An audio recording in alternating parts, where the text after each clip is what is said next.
Right. Well, thank you. I planned on being able to have about an hour and a half for this presentation, and I'm going to go through all those slides. So hunker down. That's humor. Okay. Don't everyone get up and leave right now. Do appreciate those of you that have hung in. What I'm going to try to do is introduce the concept of machine learning, hopefully convince you that even if you don't think you know what machine learning is, you actually do.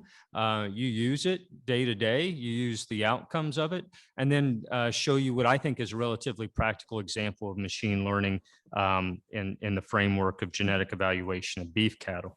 So what is machine learning? It's really a subfield of artificial intelligence, or AI, and we hear about that every day. Somebody trying to convince us how AI is going to change our world for the better. I suppose more specifically, it's really a study of algorithms for making predictions and inference. And you might already be connecting the dots with why you already know and use machine learning. And so it's basically learning from data. That's at the core of what machine learning is. And so it's very much in vogue right now. And here's a quote right off the SAS software website. And talking about machine learning algorithms, it says they learn from previous computations to produce more reliable, repeatable decisions and results. And I think the interesting quote here is, it's a science that's not new, but one that has already all of a sudden gained a lot of fresh and new momentum because of potentially new and novel applications. And so while those algorithms have been around for a very long time, if you fast forward in this quote, the ability to apply complex mathematical calculations to big data, that's something else we hear so much about, right? And big data is all dependent on what you call big. The ability to do that over and over and faster is a relatively recent development. And so think about self-driving cars, right? Behind that is machine learning, making predictions of, well, what does another car look like on the road, or what's a bicycle look like, or what's a pedestrian look like? Because those are things that self-driving cars kind of got to recognize. All right. Netflix, right? If you ever wondered how Netflix made predictions about what it recommends to you, that's machine learning, right? Those aren't completely draws out of a random hat. It's making predictions based on what you've watched before. So that's all machine learning. Fraud protection, also machine learning. How does your credit card company know that something is a potential fraudulent charge? Because it learns from what you've done with that credit card in the past. So why is machine learning not new to us? Well, we've been doing machine learning since the early 1970s in genetic evaluation of beef cattle, right? So BLUP is machine learning. By definition, BLUP is machine learning. We're using computer algorithms to learn from data. And that's important as we go through some examples. And there's been a lot of studies done across a wide variety of species comparing more novel machine learning algorithms to traditional BLUP for the prediction of genetic merit. And I'd say that if we thought about that deeper a priori, we would have realized that maybe the linear system of equations that we utilize right now, the mixed model equations, probably do a pretty robust job at prediction of genetic merit. And indeed, that's what the literature bears out. So the first study here done in humans, where they said that over the range of traits evaluated, a CNN is a convolutional neural network. It's a deep learning algorithm, that the performance was competitive to linear models, but they never found a case where deep learning or machine learning outperformed linear models by a sizable margin. This is in humans. The second study here is a mixture of dairy cattle and simulation, where again, they find that when the gene action was largely additive, that linear models performed at least as well, if not better, than deep learning models. But when there was substantial non-additive genetic effects, be it dominance or epistasis, there was potentially some advantage for some of these deep learning or machine learning algorithms. That said, I would point out that we take the decision to fit equations that accommodate additive genetic effects only, right? The mixed model equations can be modified to account for dominance and epistasis. We just haven't seen a need to do so. And of course, probably the proof that you're looking for is, right, well, what's strawberry and blueberry doing? Well, they found no advantage for deep learning over more traditional linear methods, with the exception of when epistatic effects were important. And an overall summary published earlier this year, going over a bunch of literature in plants and animals, found the same thing, that deep learning in terms of prediction power compared to conventional genome prediction models simply wasn't advantageous. But there's evidence that deep learning can really ferret out, if you will, these complex nonlinear patterns or interactions in data. And so if we think about application to genetic prediction, maybe we're using it in the wrong way. Maybe it's not actually using it to actually perform the genetic prediction itself. Maybe we can use it for other applications. And so where might machine learning be the most helpful? There's been a lot of thought and speculation to this topic. I'll give you my opinion. I kind of put it in two buckets. One is prediction of phenotypic outcomes. So not genetic merit estimates, but phenotypic outcomes, where it's the combination of genetics, management, environment, and environment could be climate sensor data, and the complex interactions that could exist between all of those to actually predict phenotypic outcomes. Think about, what do I predict the ideal harvest date to be of this pen of fed cattle, right? I think machine learning could be advantageous for that. The other thing is, if we think about probably the more recent applications of deep learning in general, it's been to categorize things. So if you go back to the self-driving cars, what are they doing? They're categorizing things. And so maybe we could use it to actually categorize data pre-entry into genetic prediction based on data quality. And so this could be germane not only for routine seed stock data, but maybe more importantly for commercial data, as we think about the potential to get hundreds of thousands or millions of records on commercial animals. And admittedly, there could be a lot of noise that comes with that data, but we could use deep learning to help us quantify or qualify the quality of that data. It could also be relevant for international genetic evaluations and could extend to genomic data as well. So messy data, a concern both inside and outside of research settings is messy data. And so errors do occur even in research settings. Those of us that work in universities know that sometimes, right, the people out there collecting the data do a better job than other days. And errors can be with or without malice of forethought. And the reality is those errors can impact the estimates or predictions that we wish to make. So cleaning or categorizing the data can be helpful to quantify the amount of real information that exists in the data. And here I delineate between data and information. And that's a really important delineation. Data says, here, I'm counting the number of animals that have a phenotype. Information saying, well, but maybe not all of those phenotypes are equally informative. So the example, proof of concept example I want to go through is birth weight. I alluded to it, I think, in a talk yesterday. And we used a deep neural network to categorize the process by which these data, being birth weight data, were generated.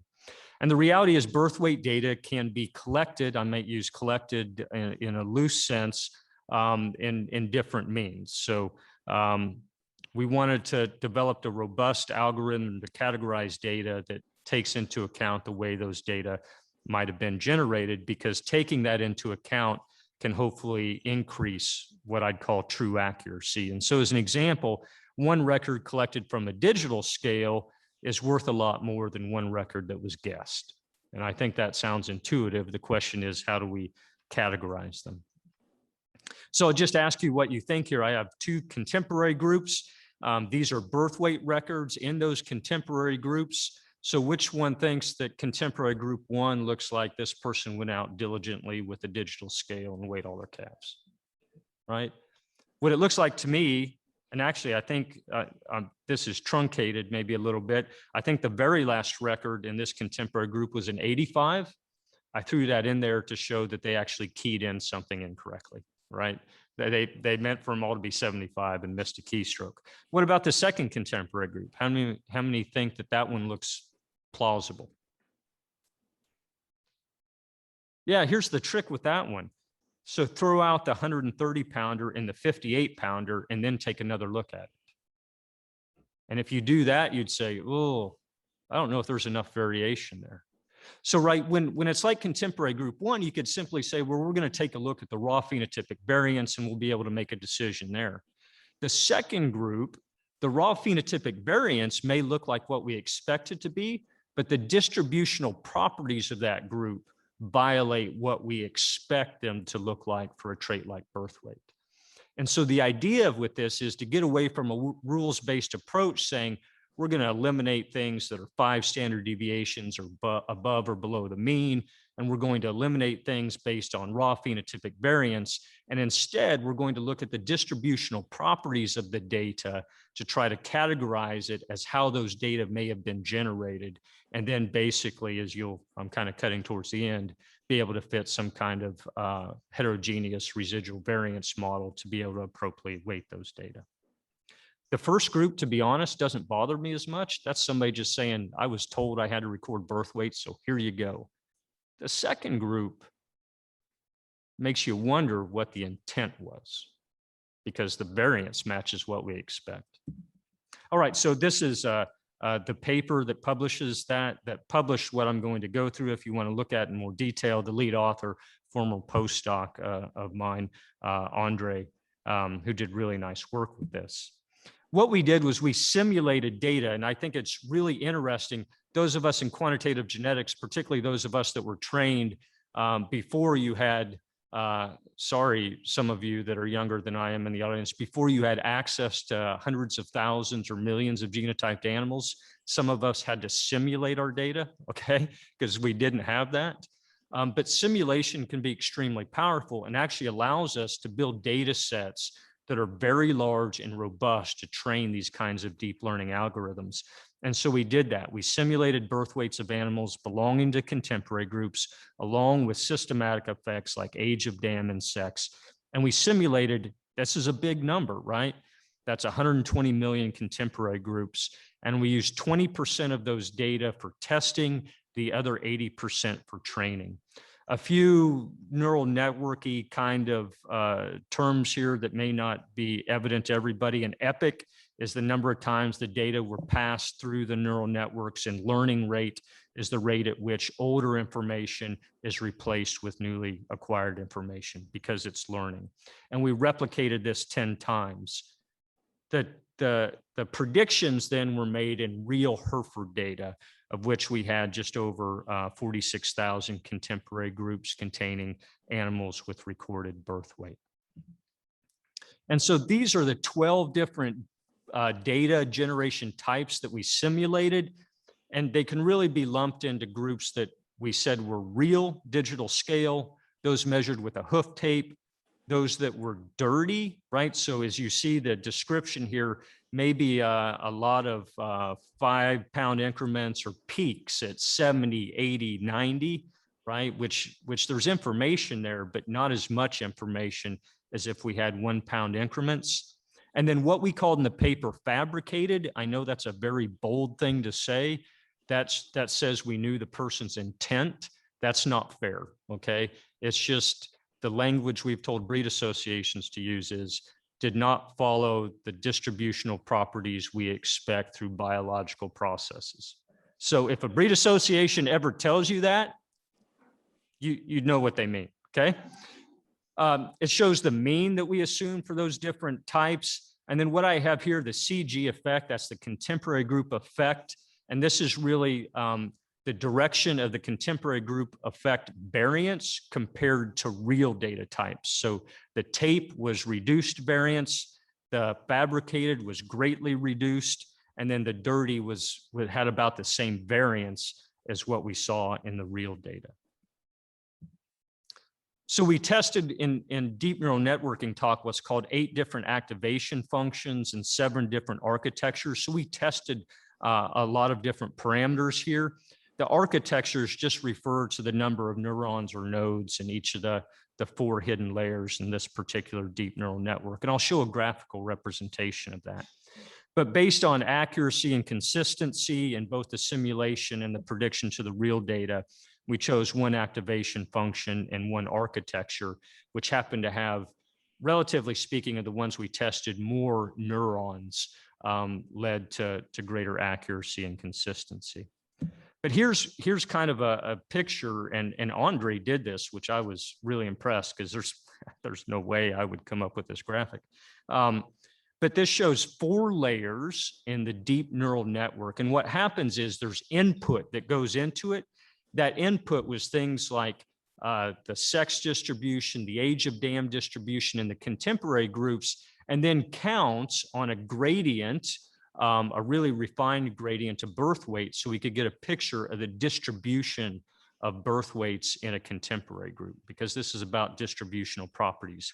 And so that gets fed into the deep neural network, and it learns as it gets passed between each layer. And then what comes out, really, you can kind of think about it as emission probabilities, although it's kind of like that, but kind of a way to assign then each contemporary group to its classification, which was one of those 12 categories that we assumed. So when we did that, we created these density plots of the ones that we predicted as real, tape, fabricated, or dirty. So the real is in panel A, pretty normal distribution there. And the variance, and this is on raw birth weight, is what we'd expect. Panel B is the distribution of those predicted as tape, normally distributed, but the distribution shrunk.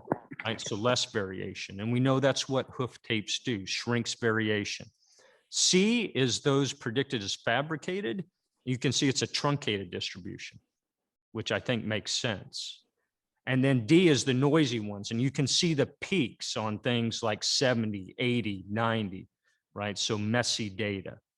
And part of the impetus of this was not only to give credit for good data, but the reality is most breed organizations say report birth weight, but we know hoof tape data comes in. And the reality is, if you said, don't give us any hoof tape data at all, people are either going to lie about it, or they're just not going to give you anything, because maybe for good reason, they just cannot physically weigh all the calves. So they use a tape.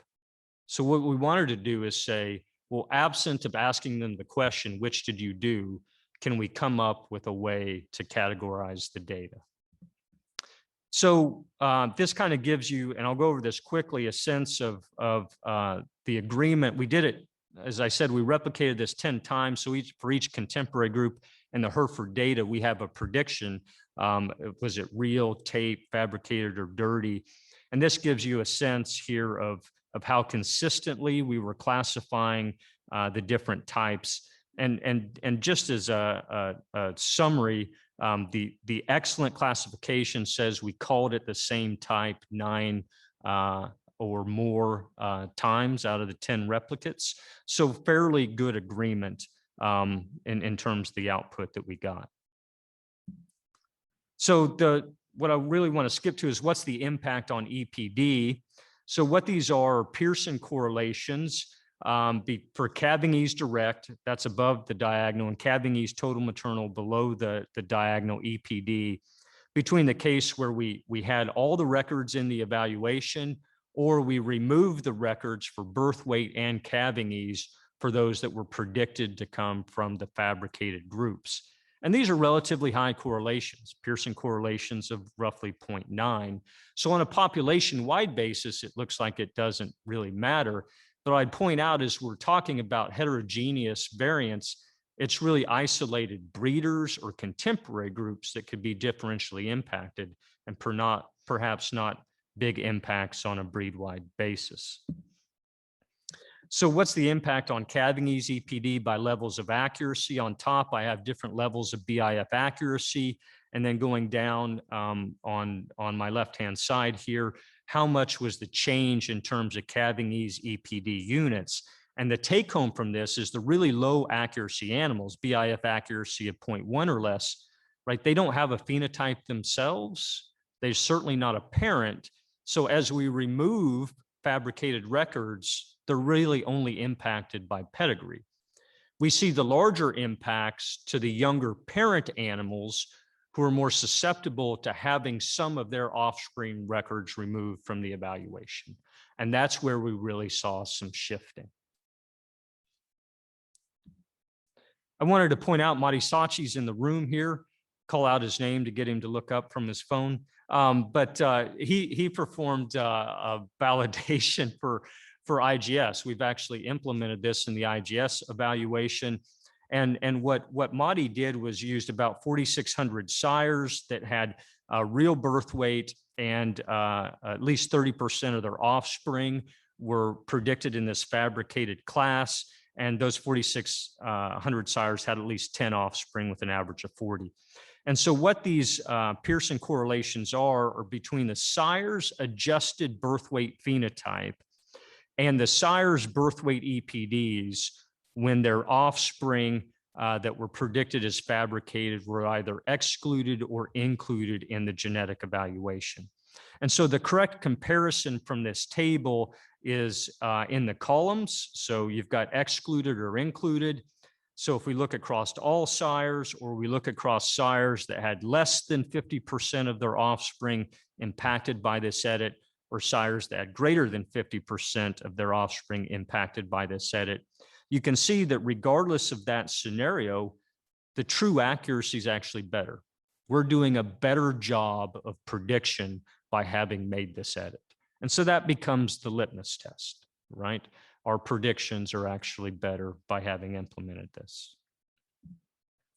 And so that's the point here with model-derived versus true accuracy. As data increases, model-derived accuracy can increase, right? We increase the number of birth weight phenotypes, we increase the number of calving ease phenotypes, model-derived accuracy should go up. Because at that point, we're treating them all as if they're equally informative, because the model doesn't know any differently. But there may be different levels of information content in those records depending on the process by which they were generated. So if there's a systematic effect that we do not model, true accuracy can even go down as model-derived accuracy goes up. And in this case, that systematic difference is, did they use a digital scale? Did they use a hoof tape? Did they guess, right? And so using machine learning ahead of the evaluation to categorize those can help us make better use. And so our recommendations for actually implementing this, and again, I mentioned that IGS has done so, is that birth weight class, right? So the predicted class of real, tape, fabricated, or dirty is the mode of the predictions from the 10 replicates. So we use the mode of that. With the exception of the fabricated class, we actually recommended to be fit into that group. There had to be 90% agreement of those 10 replicates with the mode. And so that's being really conservative in what we call fabricated, right? So we're maybe letting some data in that shouldn't be let in, but we're being cautious in that. And when it's called fabricated, we remove both the birth weight and the calving difficulty scores from the evaluation. And those other three classes then are fit using a heterogeneous variance model to correctly weight the information content. So in terms of machine learning and animal breeding, we need to use the right tools for the right job. The mixed model equations, right, BLUP, do a very good job of making linear predictions, right? So and the literature bears this out. Deep learning isn't going to improve breeding value prediction compared to the models we use today. So the MME are the right tool for genetic prediction, but deep learning could be useful for data categorization, as in the example I just showed you, or if we want to extend our prediction to phenotypic based outcomes, where we contemplate genetics, management, and environmental parameters where there could be very complex high-level interactions.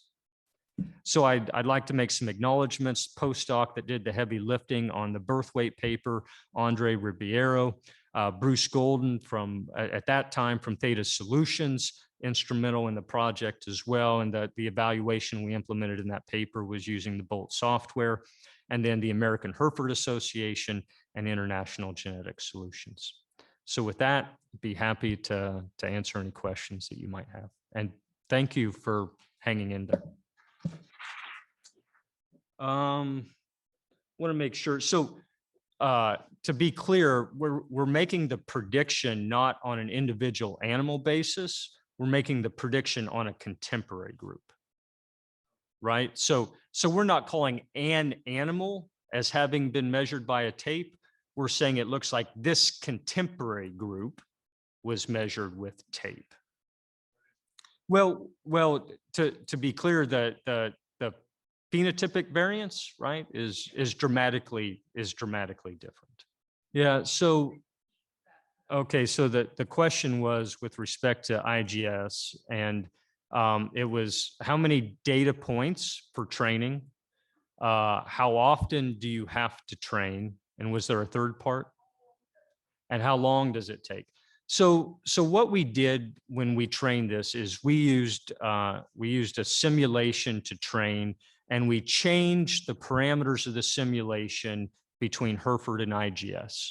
And we trained it, and we changed it not only based on the mean for birth weight, but also the variance, because the IGS data is admixed. And so when we simulated full phenotypic variance, not corrected for systematic effects. So those are the big differences in the simulation. But it's trained using simulated data to mimic what we see in the breed association data. So to be clear, it's trained using simulated data. But then when we make predictions, we do look for consistency of predictions to make sure that we are indeed making consistent predictions. And so it was trained separately for those two different organizations. The how often you have to train is a good question, and we haven't broached that yet because it's relatively new. But what would change over time? You're really asking the question. Well, I'm talking out loud here. Do we expect those distributional characteristics between the types we assume to change over time? Or is it possible that we missed a possible classification? It would be good to periodically check, but my gut says that it should be relatively robust unless there are systematic changes to the methods used to generate the data, right? If there's some other tool, right, that comes about, this should be robust, but still should be checked, all right, periodically. Yeah, so that's, I can't remember wall clock time, Daniela, how long it took to train it. So we implemented this in Python and TensorFlow. It's TensorFlow 1.41, right? The actual simulation takes a little while because it was 120 million contemporary groups. And for some of the trainings, some of those activation functions are quite expensive computationally,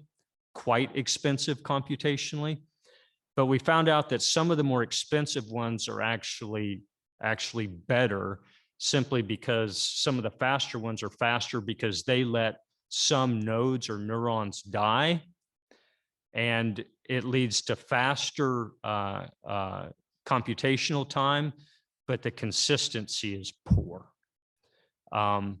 So it is demanding. But really what happens though is once it's trained, we transfer the weights over to the organization, and all they have to do is implement the weights. So they're not training on a weekly basis. They're just implementing the weights. So we took early on, we took a look at other weight traits and didn't really see anything that struck us as distributionally different across contemporary groups. I'd hypothesized that we might see something for mature cow weight, but we really didn't. Maybe there's other trait complexes we should take a bigger look at. I don't know. But Mark, part of the issue is in beef cattle, there are still bulls traded on actual birth weight. And so there's an economic advantage to doing things differently. The other reality is, and I didn't appreciate this with the hoof tape. I had a large breeder that I understood used a hoof tape, and at first I didn't understand it. And he basically said, look, I had an injury X number of years ago. And if you're going to get data out of me, here's what it's going to be. Otherwise, I can't do it. Well, that's legitimate. And we can make use of those data, I think, using these kinds of approaches. But yeah, there might be, I see value as we get commercial data coming in that could have a lot of noise associated with it. Yeah. Well, I hadn't thought about that. So the question is, could you use it to find really similarities amongst contemporary groups that would allow you to combine animals? I'm thinking completely on my feet here. I suppose possible, but I'm struggling at that level. How if the similarities are due to the temporary environmental effects you're trying to account for through the contemporary grouping, or maybe the similarities arise through different means.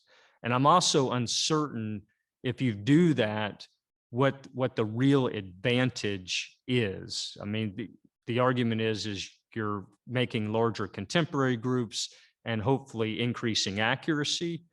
You do it incorrectly, you go the other way. And to be frank, if there's only a couple of animals in a contemporary group, those are getting regressed hard towards the mean. And so maybe it's a non-issue to begin with. My gut, completely my gut, I think a neat thing to look at. I'd be suspect that that's something we wanted to do.